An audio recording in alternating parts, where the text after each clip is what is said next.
Hello. Alright, this video is why I'm a targeted individual. Because of the Jehovah's Witnesses. That is why. And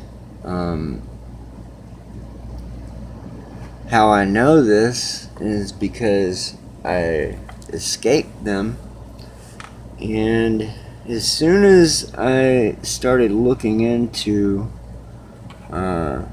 ex-Jehovah's Witnesses as an adult, I lost my family. What was the remaining piece of my family, my little sister Melody, and her and I were, having conversations and whatnot, and I'd gotten onto Facebook.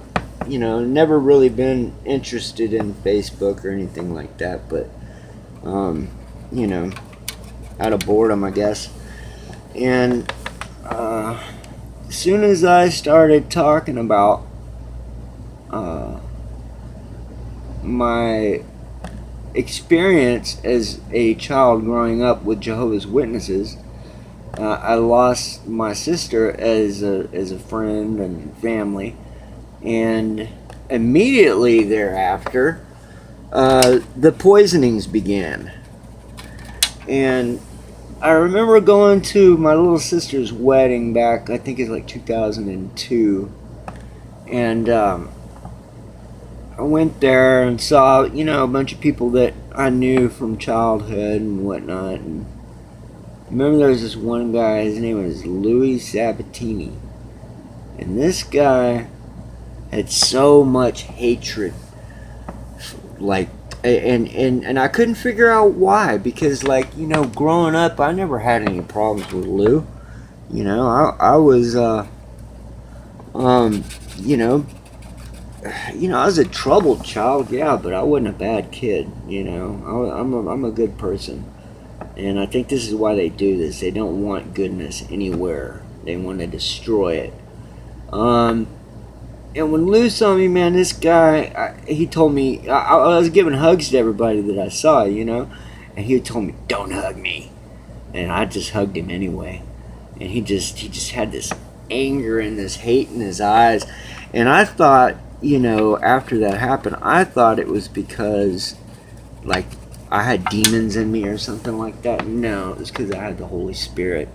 That's what it was. I had God's Spirit in me. He saw that, and he hated it.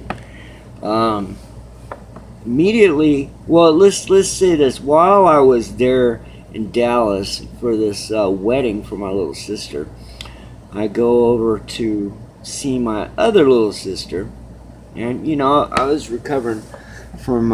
At this point in time, I was really, really trying to get off of heroin. I had just gotten addicted to it, and I had no idea what I'd gotten myself into, and basically, my little sister took my wife with my mom to the nail salon and left me with her husband there, who went out and got a bunch of meth, and I mean a lot of meth. Came back to the house and got me all screwed up on that stuff, and wound up losing my job, after coming back to Austin from that.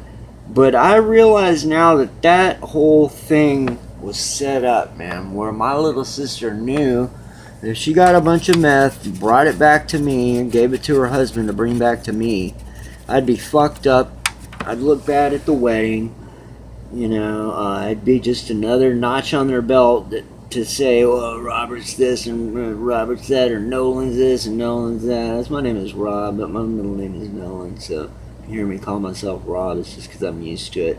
I don't want to be called Rob anymore, just because, man, that Rob was I don't like the way I acted before. Anyway, I'm getting off subject here.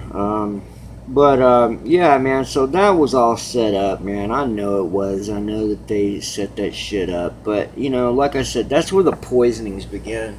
I was hospitalized I don't know how many times for this. I remember one time I went to the hospital. I couldn't figure out what was going on with me, man. And the doctor just kept looking at me saying, "Oh, there's nothing wrong with you. There's nothing wrong with you."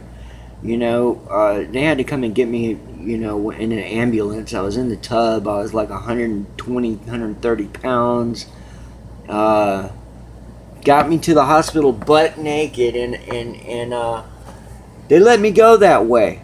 They gave me a paper gown and actually threw me out of the hospital. They threw me out because I told the doctor, man, there's something wrong with you if you're telling me that I'm not sick and you're not willing to look into what's going on with me. That's because the doctor knew that I was being poisoned and that he was just supposed to just shut up and let me be poisoned. And that's why Louis Sabatini was so mad when he saw me, because I was still alive. Oh man, that's pretty sick. These people have been trying to kill me my whole life. I remember, and see, this is how I know it's witchcraft, because they put thoughts in your head. And the thoughts that I had in my head growing up were that I wasn't going to live to be 18 years old. I remember specifically that just always being a thought in my head, as well as when I was 9 years old, thinking that I wanted to kill myself with heroin because I knew heroin would kill you. Why would a 9-year-old be specific about that? How would a 9-year-old come up with that? I don't know. Maybe because somebody was putting that thought in their head because they had the power to do so? I think so. Heroin was always something that I was trying to do from the age of like 18 on. I was trying to get it. God was so kind to keep me away from it. He wouldn't allow me to get it, until finally I did get it and started doing it, and here I am 17 years later. I got 5 years clean off of it now, and they didn't expect that. They did not expect me to live. And it's really sad because, I remember one of my friends telling me that, if the world consisted of people like me, that it would be a good place to bring children. Because I remember saying that, I didn't want to bring children into the world. And, let's go back to this real quick, that they sterilized me in a hospital. So I haven't been able to have kids. I always wondered what was going on with that. But yeah, I remember my friend Reed telling me that if the more people were in the world like me, that I need to be the one bringing children into the world, and I could never understand what that was. Now, this guy that I'm talking about also told me that I was one of the best networkers he's ever met in his life, and this fellow works for Apple now, and like he's been working for Apple for a long time. He's got a real good career. They fly him, last I heard, this is like 5, 6, 7 years ago, that they just fly him around to go fix, basketball players' computers, and he teaches people video stuff, and I don't even know exactly what he does, but I know that Apple likes him a lot and pays him a lot of money to do whatever it is he does. But I appreciate that comment, because now that I can look back on that and realize that he was just breaking face or whatever, and speaking his mind to me, and he did me a lot of good by that. I'm glad that I made it this long, because now I'm able to know what's going on around me. I haven't got it fully figured out. I wish I'd have figured it out a long time ago. I could have maybe helped somebody. Another thing I remember too is right around the time when they really, really started trying to kill me, my goal was to get a job helping children, and I remember vocalizing that like a few times, and man, they don't want that. I promise you that. They don't want people that care about other people, the people that have love in their heart and want good for other people. That doesn't suit them. They want people that are willing to harm other people and go out and do wrong and do it on the cool. You got to be able to hide that stuff. You got to be able to hide the bad and pretend like you're really good, so that you can do maximum evil. That's how this thing works. They want maximum evil. And there's no maximum evil in me. The maximum evil in me is maybe I might see a fly and smack it or something, man. And I try not to even do stuff like that anymore. I try not to kill any bugs or anything. But I tell you what, these people have pushed me a few times to be violent, man. And anytime I've ever been violent has been when I've either been protecting myself or, I think that they use some kind of a witchcraft or some kind of some, I don't know how they got me to do it. They got me to snap one time, man, and I beat the crap out of this guy. And I know that this guy was one of my perps, and I went to jail, but I didn't. A year later, I didn't have any charges for it. They dropped all the charges except my resisting arrest. And to be honest with you, man, that dude deserved having his butt kicked, man.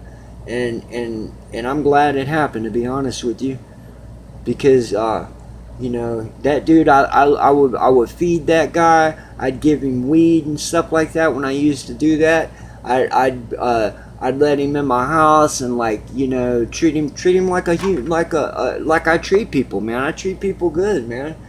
But I used to help this guy out a lot, and he got his ass kicked. That's all I can say.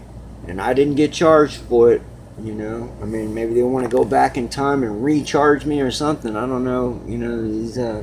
Who knows what they're going to do with us now. But all I know is that God's on my side, and He has been the whole time. And to any naysayers to any naysayers to say that these targeted individuals, I mean the real ones, not the fake ones, but the real targeted individuals aren't being targeted and tormented, y'all can go away. So y'all have a good day. This is a crappy video, but I'm glad you watched anyway. Bye.